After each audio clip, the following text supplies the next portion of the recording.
Lahat kayo, gumamit ng pala at espada. Hatiin ninyo sa mga blok ng nyebe na 3 talampakan ang haba at 1 talampakan ang kapal. Tapusin ninyo ito sa loob ng 1 oras. Punuin ninyo ng durog na nyebe ang mga puwang. Huwag ninyong gawaing tuwid pataas. Paikat dapat ang paggawa patungo sa bubong. Ang hugis simboryo ang pinakamatibay sa lahat. Mas lalong titibay yan habang lumalakas ang hangin. Mahal na prinsesa, bakit po natin kailangang maghukay pa ibaba? Kapag mas mababa ang pintuan, hindi makakapasok ang malamig na hangin. At paniguradong mananatili ang init sa loob. Mainit nga, nakakamangha, talagang mainit sa loob ng bahay na gawa sa nyebe. 1 mangkok para sa bawat isang nagtrabaho.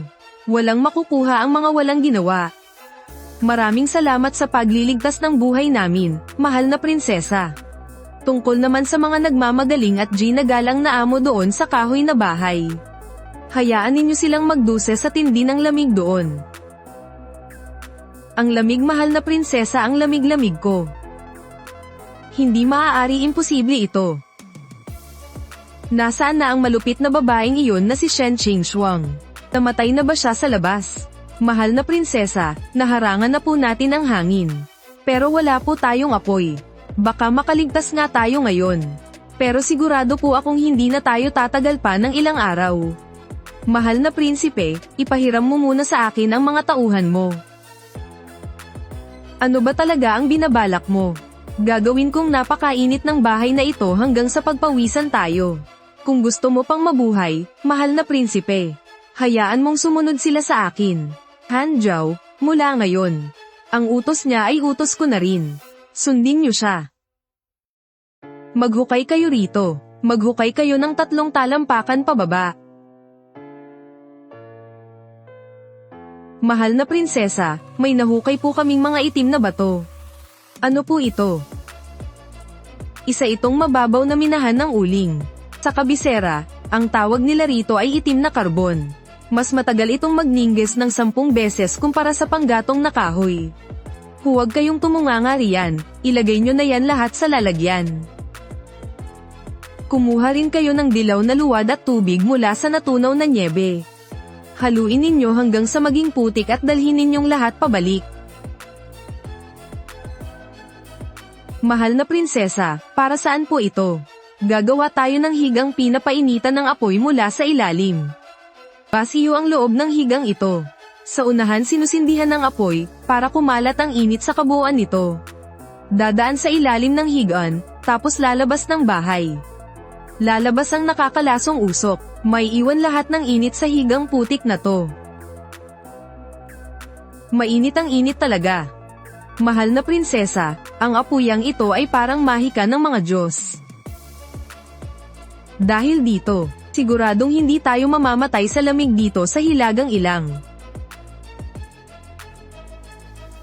Ate, mamamatay na sa lamig si inay sa loob ng kahoy na kubo. Ate, dahil napakainit naman pala dito, bigyan mo agad ng pwesto si inay. Pati na rin ako, naninigas na ako sa lamig. Shen Qingxuang, nababaliw ka na ba? Ako ang ikalawang asawa ng prinsipe. Ang tapang mong bastyusin ako ng ganito. Lin Wanru, gusto mong mainaitan.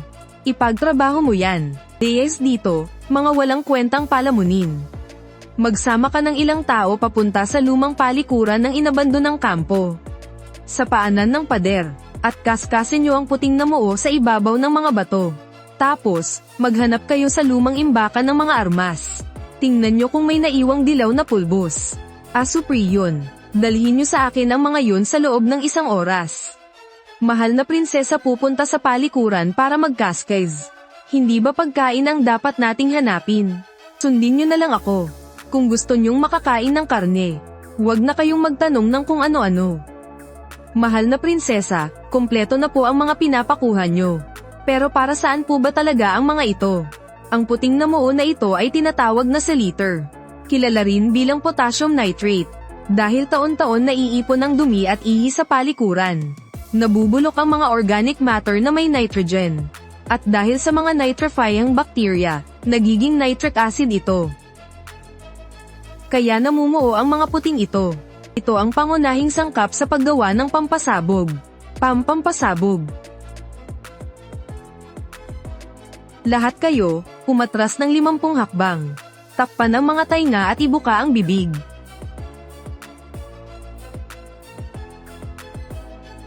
Nagmamarunong lang yan. Makakapagpasabog ng yelo ang bulok na kahoy na yan. Kung gagaan na nga yan, kakainin ko ang yelo.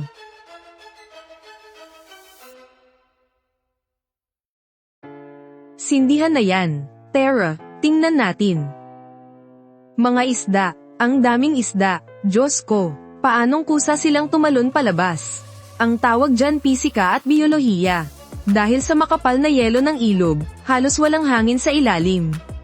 Tapos, kapag gabi, likas na lumalapit sa liwanag ang mga isda. Kaya yung mga sulo na hawak ninyo, ang nagsilbing liwanag para tumalon sila palabas. Hulihin nyo. Sige lang, hulihin nyo silang lahat. Commander Han, ipagsandok mo kami ng mahal na ina ng 2 mangkok. Dagdagan mo ng laman ng isda ha. Eka, parang may naalala akong nagsabi na kapag daw nabutas ang yelo, kakainin daw niya ang yelo. Gusto mong humigop ng sabaw? Sige ba, ubusin mo muna tong block ng yelo na to. At tsaka kita bibigyan ng kahit kaunting sabaw.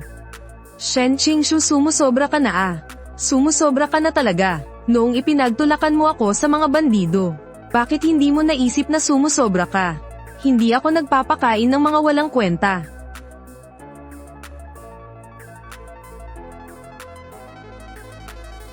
Mahal na prinsesa, hindi ko alam kung nakulam ba ang mga kasamahan natin.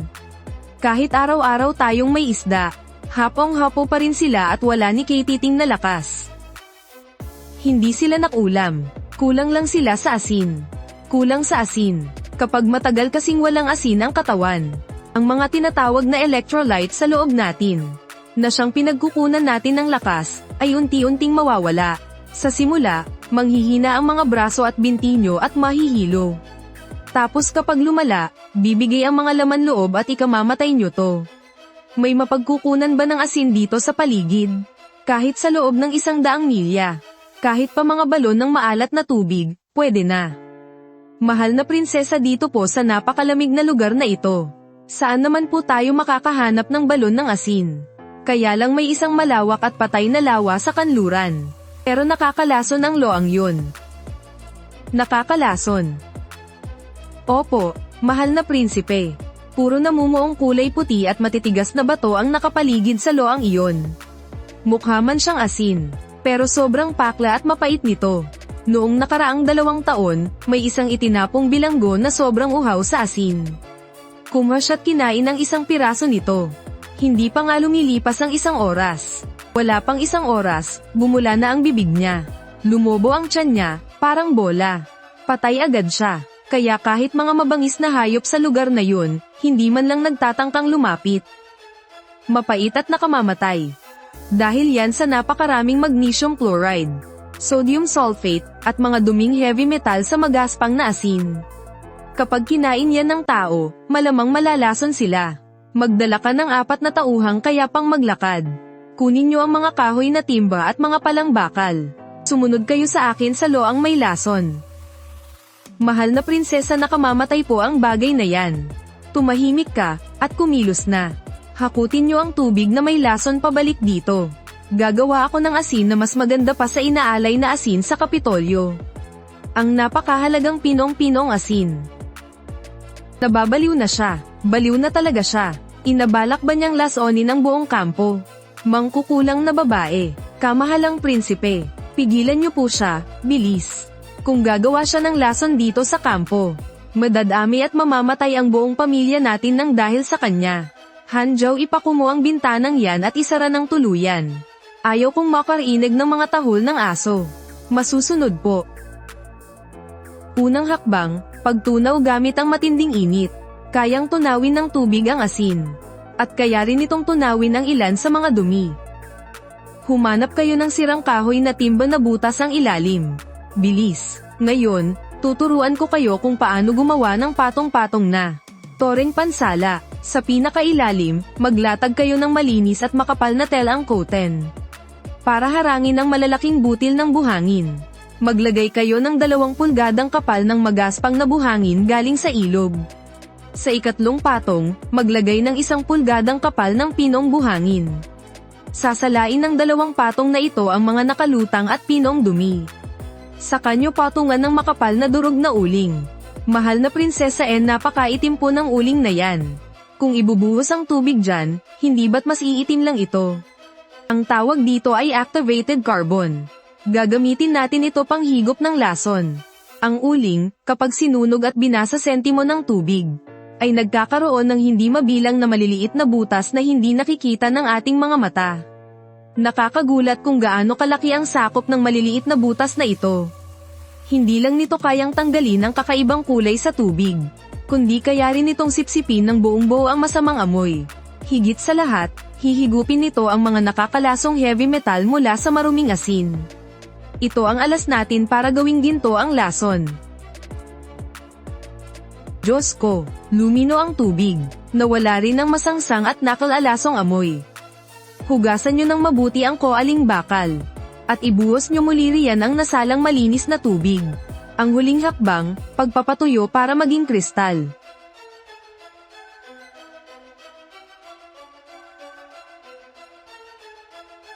Hanguin na. Hindi mapait, hindi talaga mapait kahit konti. Mahal na prinsipe, mahal na prinsesa.